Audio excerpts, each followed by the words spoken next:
একটা বাচ্চা ছেলে সমুদ্রের পাড়ে বসে খেলছিল।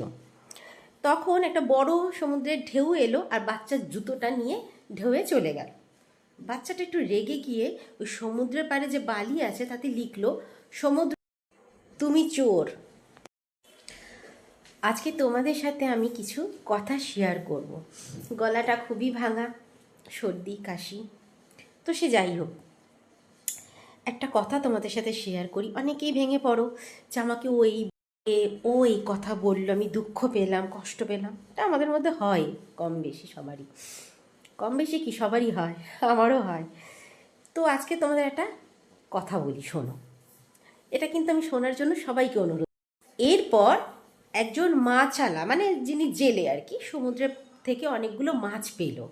তো সে খুব খুশি হলো আর ওই বালিতে লিখলো যে তুমি আমার পালনকর্তা।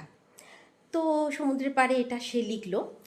এখান থেকে একজন বুড়ি মহিলা যাচ্ছিল, যেতে যেতে সমুদ্রের পাড়ে কিছুক্ষণ দাঁড়ালো, কারণ সমুদ্রে ডুবে তার ছেলে মারা যায়। তাই সে দুঃখে বালির উপর লিখলো যে সমুদ্র তুমি হত্যাকারী। তারপর ওখান থেকে আরেকজন বয়স্ক লোক যাচ্ছিল, সে যেতে যেতে একটা ঝিনুক পায় আর তার মধ্যে মুক্তো। তো ওই বয়স্ক লোকটা ওই ঝিনুকটের মধ্যে মুক্তো পাওয়ার পর বালিতে লিখলো, তুমি তো দানি। এরপর সমুদ্রে ওগুলো সবাই লিখছে।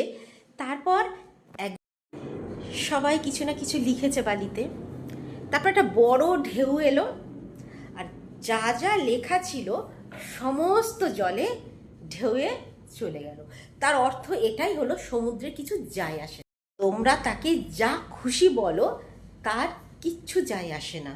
তোমরা কেউ হত্যাকারী লিখলে, কেউ চোর, কেউ দানি, কেউ পালনকর্তা, যে যা খুশি, কিন্তু তার কোনো যায় আসলো না। একটা ঢেউ আসলো, সমস্ত লেখা নিয়ে মুছে চলে গেল।